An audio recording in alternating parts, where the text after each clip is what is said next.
Imagine que tu as un avocat personnel à portée de main qui puisse te répondre 24 heures sur 24, 7 jours sur 7, et tout ça en un temps record. Bienvenue dans le futur avec l'application l'IA légale.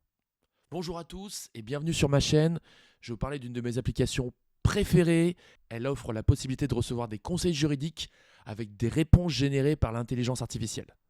Ça a été créé par un entrepreneur français, et oui, c'est une petite start-up française d'un Lyonnais de 35 ans, et elle s'est rapidement attiré les foudres des avocats de tous bords quand elle est sortie. Alors c'est quoi l'IA Légal ? l'IA Légal, c'est une application révolutionnaire, conçue pour fournir des conseils juridiques, rédiger des documents et même représenter des clients dans certaines procédures judiciaires.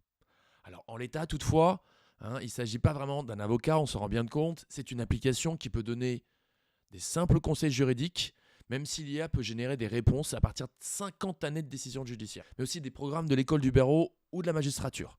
Donc elle est vraiment complète en termes de sourcing. On compte quelques autres applications du même ordre, notamment les JGPT, mais elle reste vraiment la plus simple d'utilisation. Bien sûr, comme toutes les applications, elle a dû se faire entendre et parler d'elle, donc elle a buzzé, elle s'est fait notamment connaître avec des punchlines redoutables, et elle a commencé par s'appeler e-avocat, avant que le barreau de Paris lui saute dessus et lui demande de retirer cette appellation avant d'engager des poursuites. Renommée illégale par la suite, elle a tout de même continué à balancer des accroches très controversées, notamment celle-là. Là où un avocat mettait 1 an, je mets 1 minute. Là où l'avocat aurait coûté 1 000 €, je ne coûte que 69 €. Alors oui, la justice est gratuite, mais tout ce dont on a besoin pour utiliser et faire avancer la justice ne l'est pas. Que ce soit les huissiers, les experts, les contre-experts, bref, toute la panoplie dont on a besoin pour pouvoir agir en conséquence et agir en justice demande un coût réel. Alors quoi faire ? Aujourd'hui, illégal, ça coûte combien ? Ça coûte pas grand-chose. Tu peux avoir une utilisation gratuite avec un mail, qui permet d'avoir 5 requêtes gratuites. Sinon, il te faut payer 9,90 € par mois pour avoir un accès illimité, 24 heures sur 24, 7 jours sur 7, pas de congé, pas de repos, bref, une totale dévotion envers son client avec une répétition illimitée et avec des langages adaptés si tu n'as pas compris la demande et si tu n'as pas compris. Donc oui, on est plutôt dans une excellente nouvelle de la démocratisation de la connaissance et du fonctionnement et de l'organisation juridique. Ça, c'est le premier tarif. Le second, c'est 19,90 € par mois. Alors là, ça ouvre 2 autres choses. La première, c'est la lecture et l'extraction de PDF. Donc là, c'est plutôt pour un caractère professionnel. Ça va plutôt aider les avocats. Et ça permet de comprendre et d'envoyer des vocaux, là encore, pour des questions de rapidité qui sont plutôt de la partie professionnelle. Donc pour 9,90 € par mois, soit l'équivalent de 120 € par an. 120 € par an, on a un avocat personnel dédié 24 heures sur 24, 7 jours sur 7. Je vais juste vous faire une petite comparaison rapide. Un avocat en moyenne, c'est 250 € de l'heure. D'accord ? Rien qu'en recherche de jurisprudence, j'en ai eu il y a quelques temps, j'ai utilisé un avocat pour faire des recherches de jurisprudence pour un dossier qui partait en audience. J'en ai eu pour 1 500 €. Tout ça pour quelques heures de recherche. Là, ça fait une énorme différence. On peut difficilement affirmer qu'un avocat pourra faire mieux que l'intelligence artificielle dans ce genre de cas. Même si effectivement elle va avoir encore beaucoup de valeur ajoutée, il y a certaines choses qui vont être totalement démocratisées et qui vont faire drastiquement baisser le prix des honoraires des avocats. Et tant mieux pour l'utilisateur, tant mieux aussi pour l'avocat qui va pouvoir se concentrer sur des choses qui sont plus intéressantes et intellectuellement plus diversifiées plutôt que de rechercher dans des livres ou des audiences ou des traits ou des décisions judiciaires. La seconde bonne nouvelle, c'est qu'on va avoir des réponses quasi immédiates. Ça, c'est totalement révolutionnaire. C'est quelque chose qu'on ne s'attendait pas à avoir. C'est vraiment une totale révolution. Aujourd'hui, quand on appelle un avocat, ou d'ailleurs, on va dire toutes les professions libérales de l'ordre juridique, quand on appelle un avocat, un notaire, un expert comptable, parfois on attend 1, 2 semaines, on est parfois obligé de les relancer. Là, il y aura des réponses quasi immédiates.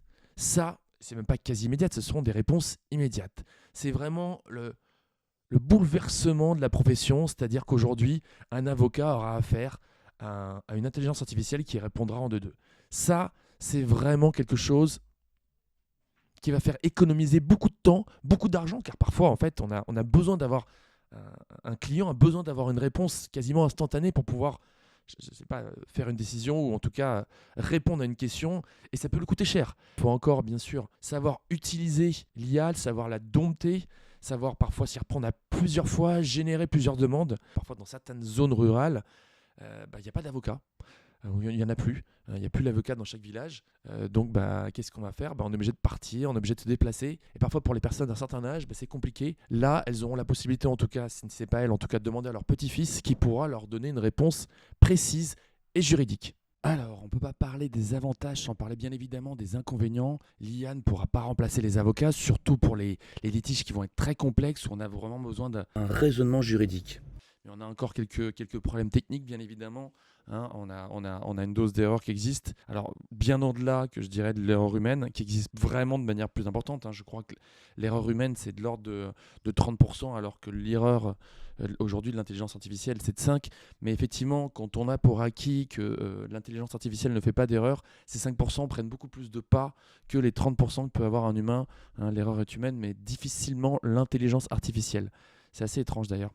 Alors nous voici sur le site internet donc, qui s'appelle illegal.ai.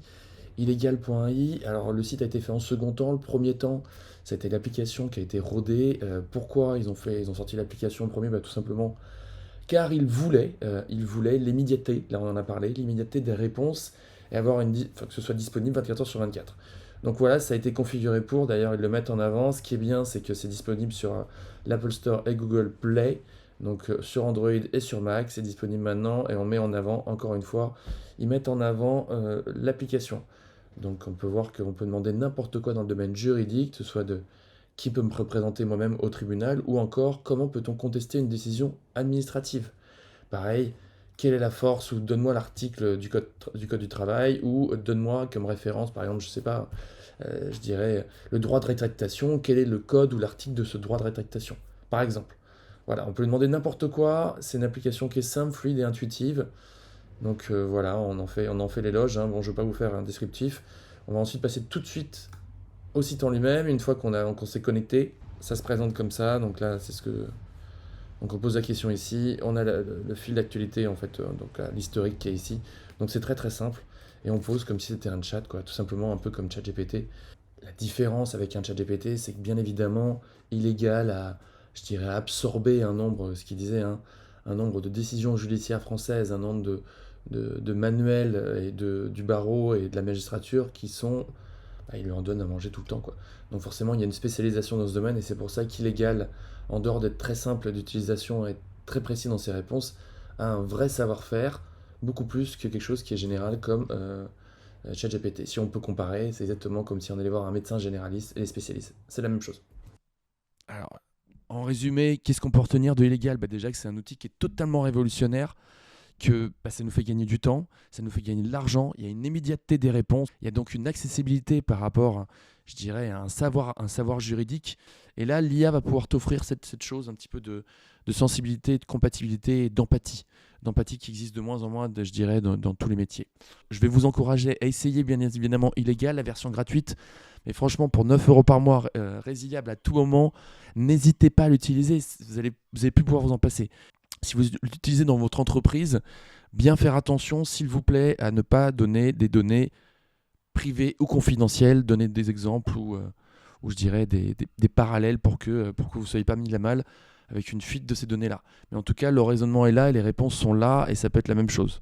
Donc profitez-en, soyez perspicace et pertinent et n'oubliez pas d'utiliser illégal. Moi, je peux vous dire, je m'en suis servi il n'y a pas longtemps là, concernant la rénovation de ma maison. Bien évidemment, j'ai des problèmes de malfaçon. Bien évidemment, la société de travaux a déposé. Bien évidemment, je pensais que j'étais assuré et qu'il ne fallait pas. Et non, je me suis un peu fait avoir. Et ça parce que je n'ai pas consulté un avocat qui m'a dit « agis directement avec la garantie décennale ». Ce qui fait que j'ai passé du temps, que j'ai laissé passer un délai de 2 ans. Ce qui fait que je pars dans des procédures qui sont beaucoup plus longues. Alors j'ai voulu faire une économie sans vouloir consulter un avocat quand c'est m'arrivé, et puis parce que je faisais confiance à cette société de travaux. Mais tant bien me coûte que si j'avais eu illégal pour pouvoir me donner une réponse précise et me dire exactement la procédure à suivre, je l'aurais fait. Alors n'hésitez pas, franchement, à l'utiliser. Et en tout cas, ça peut permettre juste de vous rassurer, je dirais, de confirmer ce que vous pensez ou de confirmer ce que vous a dit quelqu'un et surtout de vous donner les procédures qu'il y a à suivre. Si vous avez aimé cette vidéo, je vous remercie de faire un petit pouce, je ne sais plus où c'est, de cliquer sur l'abonnement, de cliquer sur s'abonner. Je vous laisse me laisser en commentaire vos expériences d'avocat ou plutôt de illégal que ce soit positif ou négatif, hein, ça peut être aussi le cas. J'aimerais bien avoir quelques retours de votre part, car pour l'instant, moi, je n'ai que des retours positifs. Tous les amis que j'ai conseillé d'utiliser, tout le monde est ravi et tout le monde l'utilise dès qu'il en a besoin. Je vous souhaite à très bientôt. Je vous donne l'URL de Illegal ci-dessous et à la semaine prochaine.